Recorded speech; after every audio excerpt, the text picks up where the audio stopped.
would like you to think about your most memorable teacher. Most of us are in the teaching ministry because someone impressed us. Either it was a parent or a professor or a teacher, a grandparent. Who was it who impressed you the most? Because your most memorable teacher probably is the reason you're teaching today. And I'll tell you about my most memorable teacher.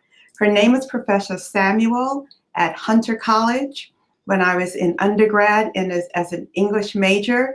And I was cutting class and really not paying attention to my work. And one day she stopped the entire class to lecture me, to tell me that I had potential. I was wasting my potential by not focusing on my studies. And that impressed me, even though I was so embarrassed to be called out in class. The fact that this teacher, who was the most difficult teacher in the English department, thought that I had talent really made me buckle down, look at my craft, and pay attention to my studies. And she is my most memorable teacher. Teachers are memorable because of their Christian character. When we talk about teaching in the church, it's the character of the teacher that impresses us the most. It's not so much the subject matter, but how they teach it and who they are. And that brings us to our first principle. And as you see these points on the PowerPoint, you can see that people matter. And for Jesus, he was the most incredible teacher because he taught based on his character. Teaching based on his character means that Jesus spent time with the Father. So how do we become like Jesus as we teach? We need to do what he did. He spent time pulling away from the crowds, praying, walking, being with the Father. Do we take the time to be with the Father? Often we spend so much time working for the Lord that we neglect to spend time with the Lord. Communing with God daily, spending time in his word, taking time to rest and pull away from the crowds is very important, because our Christian character can only be developed in relationship with the Lord. Prayer through the Holy Spirit is absolutely key. So are we becoming more like Jesus? Are we teaching like Jesus by spending time with him? Our second principle is this, and we have 10 to go, so we're just going to touch on these very, very lightly. Principle number 2, Jesus understood the learner. Understanding the learner means that Jesus connected with the person that he wanted to teach. And as you look at this PowerPoint, you can see there's a person up in the tree. Who might that be? Well, that's Zacchaeus. Jesus was passing through Jericho in Luke 19:5, and Zacchaeus wanted to see Jesus. So because he was of short stature, he climbed up the tree. And when Jesus passed by, he said, "Zacchaeus, come on down. Today you and I are going to do lunch." And Jesus spent time with him. Because of this relationship, Zacchaeus decided he was going to repay everything he had ever stolen, twice as much, 4 times as much. He was going to give back to anyone that he had cheated. What an amazing encounter. We don't read in this account that Jesus talked to Zacchaeus about his crime or his sin. No, Jesus spent time with him. So how do we connect with the learner? Sometimes if we're teaching high school students, it might be showing up at one of their games if they're in sports, or showing up at their school if they're doing a special presentation. Or if we're teaching adults, it might be spending time having coffee with them after church. Or as a pastor, just spending time outside of service talking to people after church. Isn't that a great way to connect with the learner? Principle number 3, Jesus taught developmentally. This means that Jesus tailored his teaching to meet the age of the learner. When we talk about development, we're talking about whether they're children, teens, or adults. And what did Jesus do when the disciples told the children and the parents, go away, don't bother Jesus? He said, no, let the children come to me. And Jesus held the children and he spent time with the children. Well, we know that in our culture, in our day and age, we cannot, unless they're babies and they're in the nursery, we cannot really hold children and touch them and, be all cuddly, because that's no longer acceptable. However, this principle teaches us that we must teach on their developmental level, and children love to have fun. We wouldn't stand and lecture to a child, but we would teach them in a fun environment. So how are we creating our environment so that it's a fun place for children to learn? And when we think about teens, they like to have fun too. So do we have a place where they can talk with one another or play games before they go into their service or their youth church? This is an important way to teach developmentally. Principle number 4, Jesus used teachable moments. Now, teachable moments are all around us. And yes, it depends on the student's readiness to learn, but it also depends on the teacher's readiness to teach. Are we alert to teachable moments?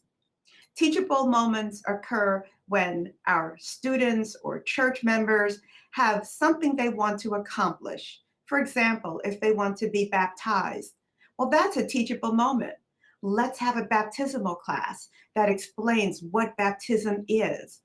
Let's have a class that explains what Holy Communion is. Or in churches where baby dedication is one of the traditions, do we have classes that teach parents the meaning of baby dedication, that it doesn't mean that their child will never get sick or that they're automatically saved? No, it just means that they're praying for their child and offering their child to the Lord.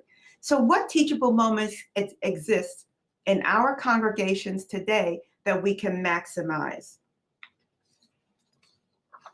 Principle number 5, Jesus was sensitive to time. And as we talk about time, we are halfway through these points. Jesus was aware of the beginning, middle, and end of his ministry. He started his ministry with the miracle at Cana when he turned the water into wine, which we know wasn't his first miracle, but yes, it was his first public miracle. And then he ended his ministry with the Last Supper, with the disciples, washing their feet, spending time with them, and having communion with the bread and the wine. During the middle of Jesus's ministry, he began to pull away from the crowds and spend more time with the disciples than he did in his public ministry. So what does this tell us? This tells us that there is sequencing in curriculum development, that when we teach, we have to have a beginning, a middle, and an end, and know what's taught first and what's taught next and what's taught next. So are we preparing our lessons? Do we prepare sermon outlines? Do we understand that in the course of 3 years, for example, we would like so many lessons to be taught, or we would like to begin here and end here? Number 6, Jesus capitalized on the environment. And we know that the environment has to do with where we teach. Jesus taught everywhere. He taught in homes, on boats, on mountainsides, in deserts, at weddings and funeral processions. So when we think about teachable moments and teaching to the environment, being sensitive about the environment, Matthew 6:26 is a good example, when Jesus said that God feeds the birds of the air and he clothes the lilies of the field. And so why are you worrying? And so why are you worrying? We know that God will take care of us. So when we think about the environment, does the room, the auditorium, or the courtyard, wherever learning is taking place, is that a pleasant environment for students, for the learner?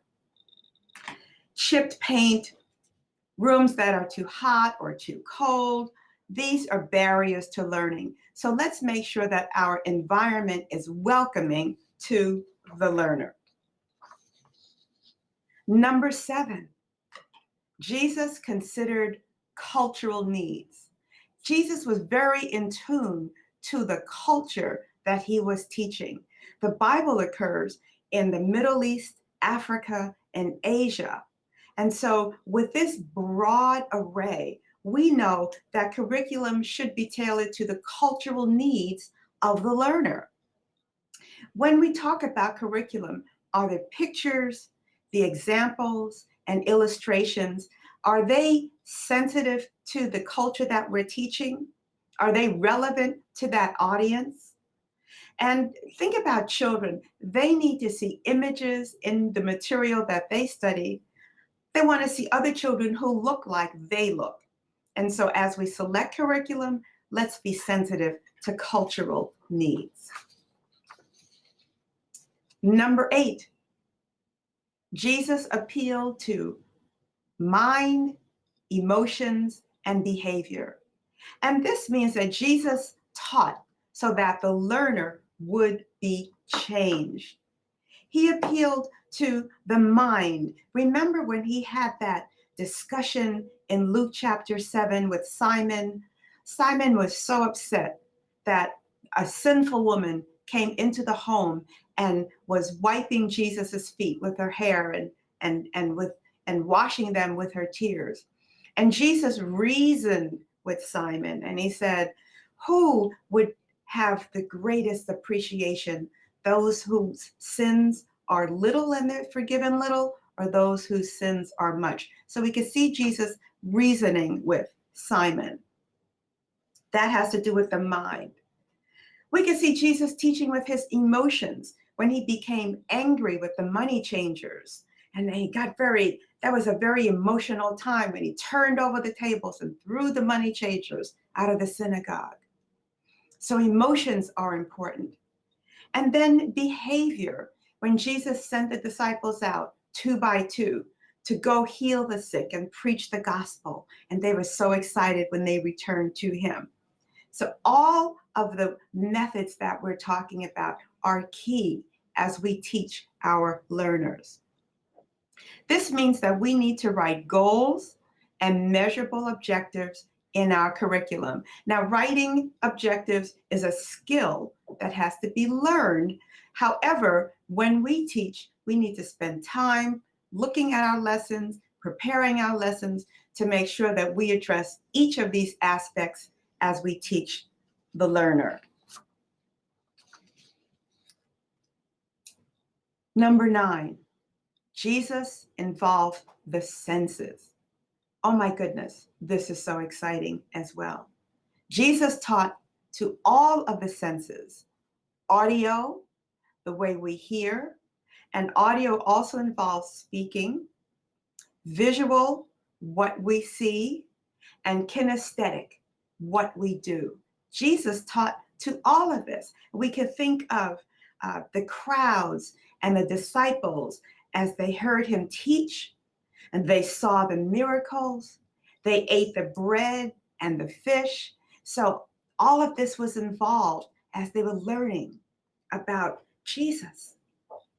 Usually in our classes or in our congregations, 1/3 of the students are audio. That's how they learn. 1/3 are visual, and 1/3 are kinesthetic. But if we teach with only one learning style, for example, if we're just lecturing and we don't ever have handouts or PowerPoints or anything that the learner can write on or color and see, we may be missing 2/3 of our class. So it's important to use all of the learning channels when we teach. This means also that we need to prepare our lessons well in advance. Getting ready Saturday night for Sunday morning doesn't give us time to really prepare an effective lesson. Number 10, Jesus addressed social concerns. Jesus was concerned about the entire person. His approach was holistic. He cared about, for example, the woman at the well. Jesus went out of his way to meet her. He wanted to tear down any artificial barrier that blocked intimacy. And here she was at the well at a time when the respectable women were not drawing water, but because of her past and her background, she went at the hottest time of the day to get water. Jesus saw that what she needed was not just physical water, but she needed spiritual water to satisfy her spiritual thirst. Are we connecting with our learners? Do we care about their social needs? Do we go out of our way to help our learners so that those social needs are met? Do we have resources that we can refer them to? If in a city or in a place where people have access to computers, are we offering computer classes? Think about it. Most churches are empty during the week from Monday to Friday. But we can open the church up to meet the needs of the community, to invite them in to learn a second language, to learn a computer skill or something. We can help them. And so we have so much that we can do with social needs. I'm also thinking of children who are in foster care and children who need to be adopted. Are we attending to those children in our environment? Or is it just what's going on in our church walls? Are we extending beyond these walls? These are ways that we could teach like Jesus. And I'm so glad to share chapter 2 of the book with you. And that's where these principles come from. Our next slide shows how these principles fall into what I call the teacher's hand. And the teacher's hand is made up of the teacher, the learner, time and environment, curriculum, and methodology.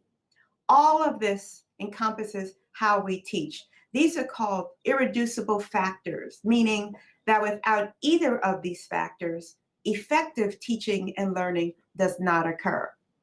But you'll notice that supporting this is prayer and the Holy Spirit, without which Christian education is not Christian. If we are not praying, if we are not depending upon the Holy Spirit to guide us and direct us and going before the Father and asking for his wisdom and his empowerment as we teach, well, then we're not really engaged in Christian education. Prayer is key. We need to pray to hear the Holy Spirit. We need to pray for discernment, pray for wisdom, pray to have an attractive personality, pray for a sense of humor, pray that the learner will learn. And with these principles, each of us will be teaching like Jesus. God bless you.